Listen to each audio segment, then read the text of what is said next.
Welcome back to Footnotes and Folly, and to King Henry VIII. I am Pemberton. This is part 2, and now the falls begin in earnest. The Duke of Buckingham, condemned on perjured evidence, is led out to the scaffold, and dies forgiving the very men who destroyed him. Behind the throne, Cardinal Wolsey works on a greater matter. He has put it into the king's head that his long marriage to Queen Katharine is no marriage at all, and he brings a second cardinal, Campais, from Rome to help unmake it. The gentle Anne Bullen, raised meanwhile to a marchioness, weeps for the queen she is unknowingly displacing. And then comes the great set piece of the play in the solemn court at Blackfriars, where Katharine of Aragon kneels at her husband's feet, pleads her spotless honour before all the lords of England, refuses to be judged by the cardinal she knows to be her enemy, and walks out of the court rather than stay to be condemned. Let us go on. Two gentlemen enter from different doors in a street at Westminster. Where are you going so quickly? God save you. I am going straight to the hall, to hear what will become of the great Duke of Buckingham. I can spare you that trouble, sir. Everything is over now, except the ceremony of bringing the prisoner back. Were you there? Yes, indeed I was. Please tell me what happened. You can guess it quickly enough. Was he found guilty? Yes, truly, and condemned on it. I am sorry for it. So are many others. But please, how did it go? I will tell you briefly. The great Duke came to the bar, and to the charges against him he still pleaded not guilty. He gave many sharp arguments to defeat the law. The king's attorney on the other side pressed the examinations, proofs, and confessions of various witnesses. The Duke asked that they be brought face to face before him and speak aloud in his presence. Then there appeared against him his surveyor, Sir Gilbert Peck his chancellor, John Carr his confessor, and that devilish monk Hopkins, who made all this mischief. Was that the man who fed him with prophecies? The very same. All these accused him strongly. He would gladly have thrown their charges off, but in truth he could not. So, on this evidence, his peers have found him guilty of high treason. He spoke much and learnedly, to save his life, but all he said was either pitied in him or forgotten. After all this, how did he carry himself? When he was brought again to the bar to hear his death bell rung out, his judgment, he was shaken by such agony that he sweated heavily and said something in anger, rash and ill-tempered. But then he came back to himself, and in all the rest showed the sweetest and most noble patience. I do not think he fears death. Surely he does not. He was never so weak as that. Cause of it may grieve him a little. Certainly the cardinal is behind this. It is likely, by every guess. First Kildare's attainder, then deputy of Ireland. When he was removed, Earl Surrey was sent there, and in haste too, lest he should help his father. That move of state was a deep and envious one. When he returns, no doubt he will repay it. This is noticed everywhere. Whoever the king favours, the cardinal immediately finds business for him, and far enough from court too. All the common people hate him bitterly, and on my conscience wish him 10 fathoms deep. This duke they love just as much and dote on him. They call him generous Buckingham, the mirror of all courtesy. Buckingham enters from his arraignment, with tipstaves before him, the axe carried with its edge turned toward him, halberds on either side, and Sir Thomas Lovell, Sir Nicholas Fox, Sir William Sandys, and common people accompanying him. Stay there, sir, and see the noble ruined man you are speaking of. Let us stand aside and look at him. Good people, all of you who have come this far to pity me, hear what I say, and then go home and forget me. Today I have received a traitor's judgment, and by that name I must die. Yet heaven bear witness, and if I have a conscience, let it sink me even as the axe falls, if I have not been faithful. I bear the law no malice for my death. On the evidence laid before it, it has only done justice. But those who sought this death for me, I could wish they were better Christians. Whatever they are, I heartily forgive them. Yet let them take care that they do not glory in mischief, nor build their evils on the graves of great men, for then my guiltless blood must cry out against them. I have no further hope of life in this world, nor will I plead for it, though the king has more mercy than I dare commit faults against. You few who loved me, and dare be bold enough to weep for Buckingham, you noble friends and companions, whom leaving is the only bitterness in dying, go with me like good angels to my end. As the long divorce of steel falls on me, make one sweet sacrifice of your prayers, and lift my soul to heaven. Lead on in God's name. I beseech your grace, for charity, if ever any malice against me was hidden in your heart, forgive me freely now. Sir Thomas Lovell, I forgive you as freely as I would wish to be forgiven. I forgive everyone. There cannot be so many offences against me that I cannot make peace with them. No dark envy shall mark my grave.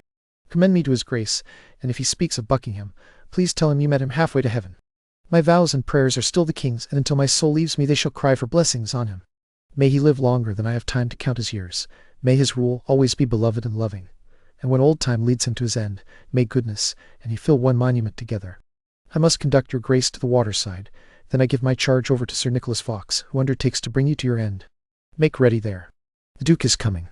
See that the barge is ready, and furnish it in a way that suits the greatness of his person. No, Sir Nicholas, leave it alone. My state now would only mock me. When I came here, I was Lord High Constable and Duke of Buckingham. Now I am poor Edward Bohun. Yet I am richer than my base accusers, who never knew what truth meant. I now seal it, and with that blood will one day make them groan for it. My noble father, Henry of Buckingham, who first raised his head against usurping Richard, fled for help to his servant Bannister when he was in distress. That wretch betrayed him, and he fell without trial. God's peace be with him. When Henry VII succeeded, truly pitying my father's loss like a most royal prince, he restored me to my honours and out of ruins made my name noble again. Now his son, Henry VIII, has at one stroke taken life, honour, name, and all that made me happy forever from the world. I had my trial, and I must say a noble one, which makes me a little happier than my wretched father. Yet in this much our fortunes are one, both of us fell by our servants, by the men we loved most. A most unnatural and faithless service. Heaven has a purpose in everything. Yet you who hear me, take this from a dying man as certain. Where you are generous with your love and counsel, be sure you are not careless. For those you make friends and give your hearts to, when they once see the least stumble in your fortunes, fall away from you like water, never found again except where they mean to sink you. Good people all pray for me. I must now leave you. The last hour of my long, weary life has come upon me. Farewell. And when you would say something sad, speak of how I fell. I have done, and God forgive me. The Duke and his train depart. Oh, this is full of pity. Sir, I fear it calls too many curses down on the heads of those who caused it. If the Duke is guiltless, it is full of sorrow.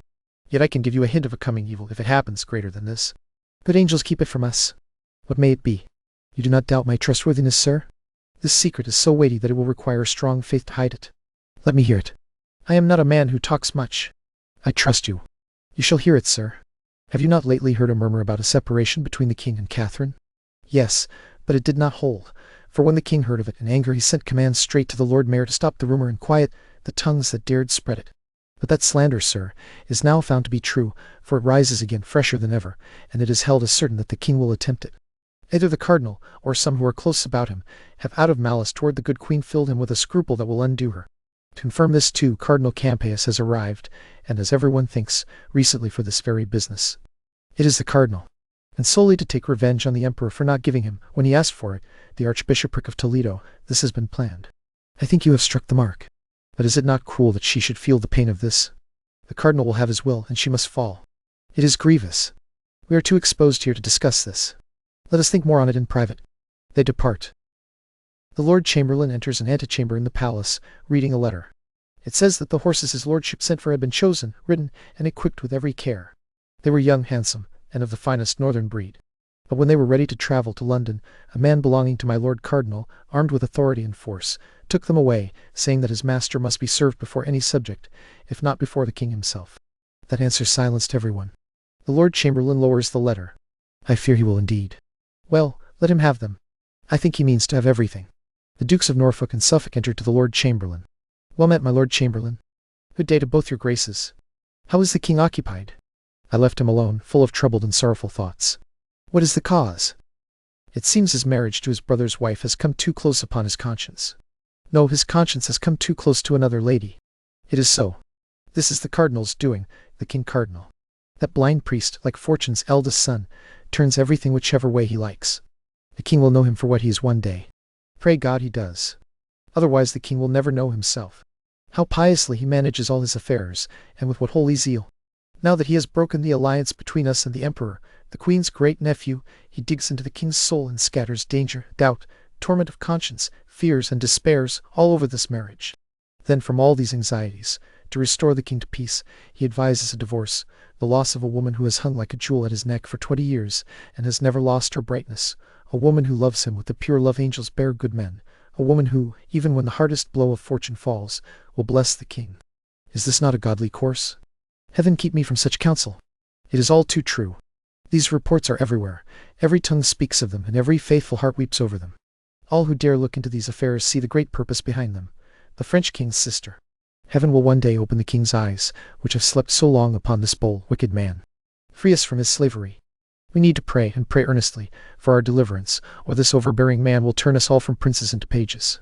Every man's honors lie before him like a single lump of clay, to be shaped into whatever height or form he pleases. For myself, my lords, I neither love him nor fear him. That is my creed. As I was made without him, so I will stand without him, if the king is pleased. His curses and his blessings touch me alike. They are only breath, and I do not believe in them. I knew him, and I know him, so I leave him to the one who made him proud, the Pope. Let us go in, and with some other business turn the king away from these sad thoughts that weigh too much upon him. My lord, will you come with us? Excuse me. The king has sent me elsewhere. Besides, you will find this a very unfit time to disturb him. Health to your lordships. Thanks, my good Lord Chamberlain. The Lord Chamberlain exits.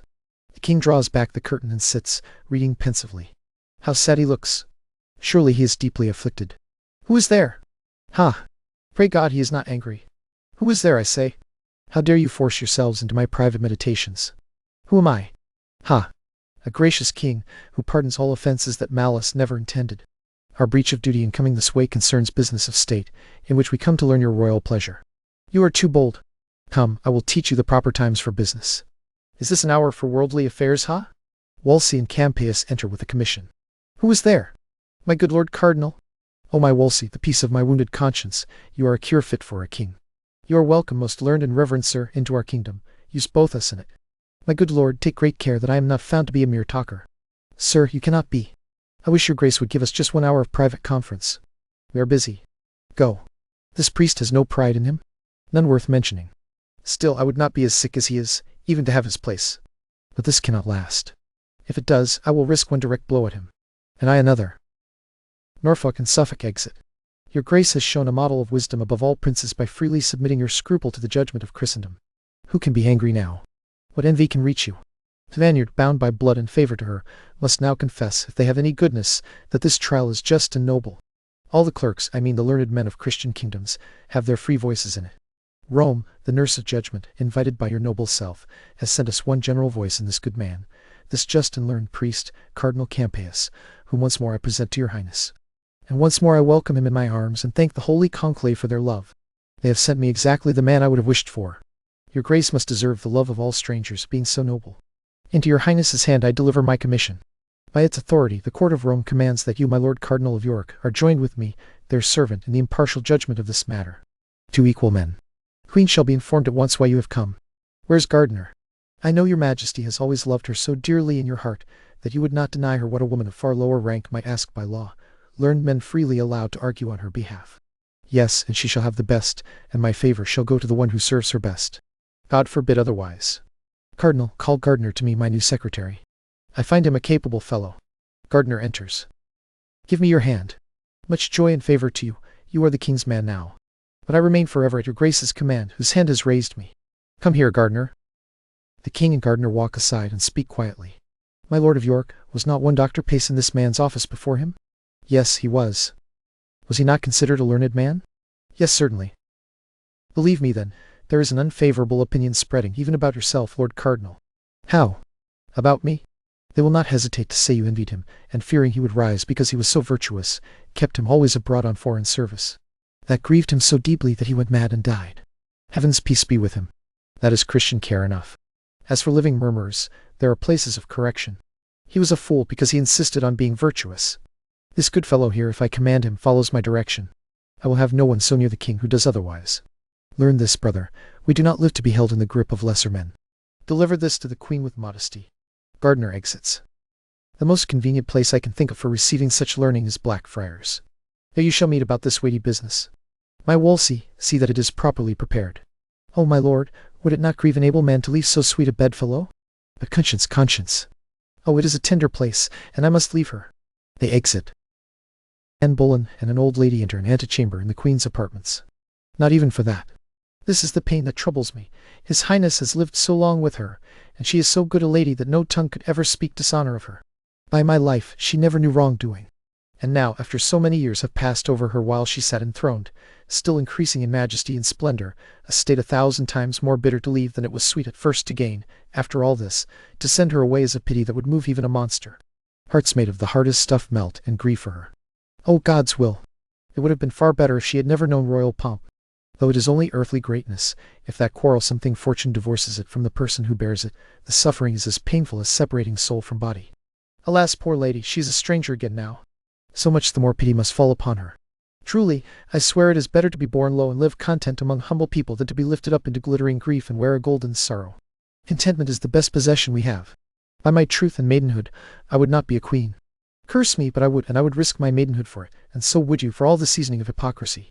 You, who have such fair qualities of womanhood in you, also have a woman's heart, which has always loved rank, wealth, and sovereignty. To tell the truth, those are blessings, and except for your delicate protests, the capacity of your soft, stretchy conscience would receive those gifts if you chose to stretch it. No, in good truth. Yes, truth and truth again. You would not be a queen? No, not for all the riches under heaven. That is strange. I bet threepenny coin would hire me, old as I am, to play the queen. But tell me, what do you think of being a duchess? Have you limbs strong enough to carry that weight of title? No, truly? Then you are weakly made. Come down a little. I would not be a young count standing in your way for more than the cost of a blush. If your back cannot accept this burden, it is too weak ever to get a boy. How you talk! I swear again, I would not be a queen for all the world. In faith, for little England you would risk being crowned. I myself would do it for Caernarfonshire, even if nothing else belonged to the crown but that. Look who comes here! The Lord Chamberlain enters. Good morning, ladies. What would it be worth to know the secret of your conversation? My good lord, not as much as you're asking for it. We were pitying our mistress's sorrows. That was a gentle matter and fitting work for good women. There is hope that all will be well. Now I pray God, amen. You have a gentle mind, and heavenly blessings follow such creatures. So that you may see, fair lady, that I speak sincerely, and that high notice has been taken of your many virtues, the King's Majesty sends his good opinion of you, and intends to honour you with nothing less generous than the title Marchioness of Pembroke. To that title his Grace adds an annual support of £1,000 a year. I do not know what kind of obedience I should offer.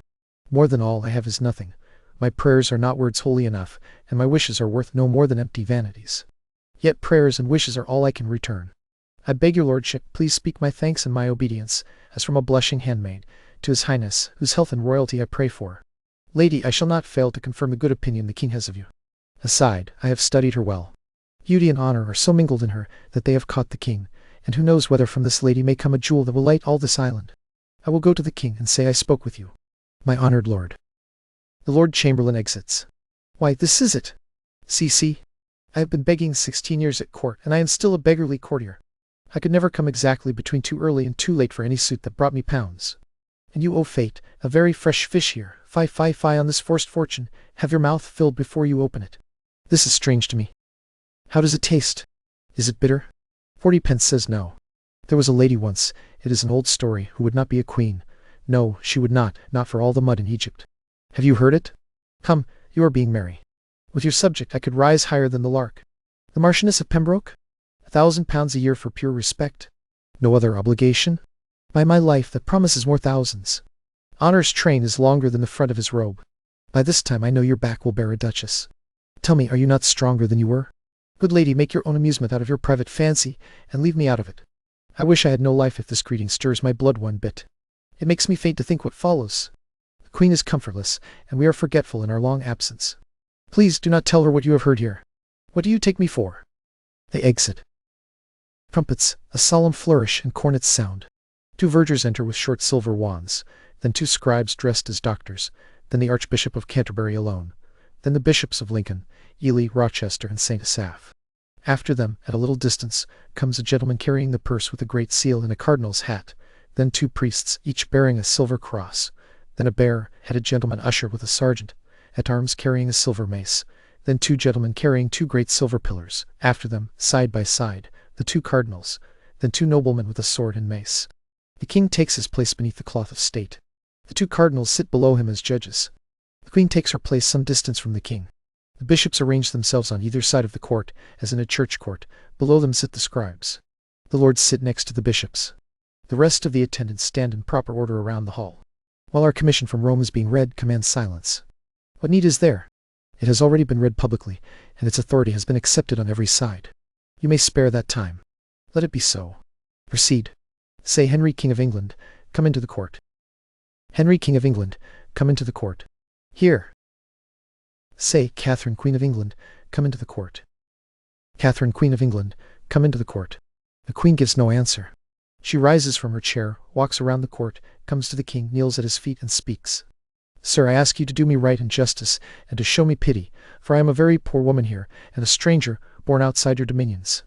In this place I have no impartial judge, nor any sure promise of equal friendship and fair treatment. Alas, sir, how have I offended you? What has my conduct done to earn your displeasure, that you should now proceed to cast me off and take your good grace from me?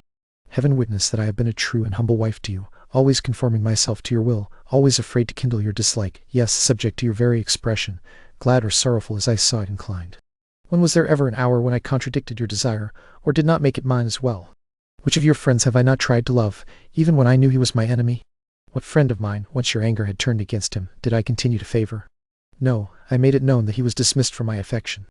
Sir, remember that I have been your wife in this obedience for more than 20 years, and have been blessed with many children by you. If in the course and passage of that time you can report and prove as well anything against my honor, against my bond of marriage, or against my love and duty to your sacred person, then in God's name turn me away. Let the foulest contempt shut the door upon me, and give me over to the sharpest kind of justice. Please you, sir, the king your father was held to be a most prudent prince, of excellent and unmatched wit and judgment. Ferdinand, my father, king of Spain, was reckoned one of the wisest princes who had reigned for many years before him. It cannot be doubted that they gathered wise counselors around them from every realm, and that those counselors debated this matter and judged our marriage lawful. Therefore I humbly beg you, sir, to spare me until I may be advised by my friends in Spain, whose counsel I will ask. If not, then in the name of God, let your pleasure be fulfilled. Lady, you have here, and of your own choosing, these reverend fathers, men of singular honesty and learning, yes, the chosen men of the land, assembled to plead your cause. It is therefore useless for you to ask the court for longer delay, both for your own peace, and to settle what remains unsettled in the king. His grace has spoken well and justly. Therefore, madam, it is fitting that this royal session should proceed, and that without delay the arguments should now be presented and heard. Lord Cardinal, I speak to you. What is your pleasure, madam?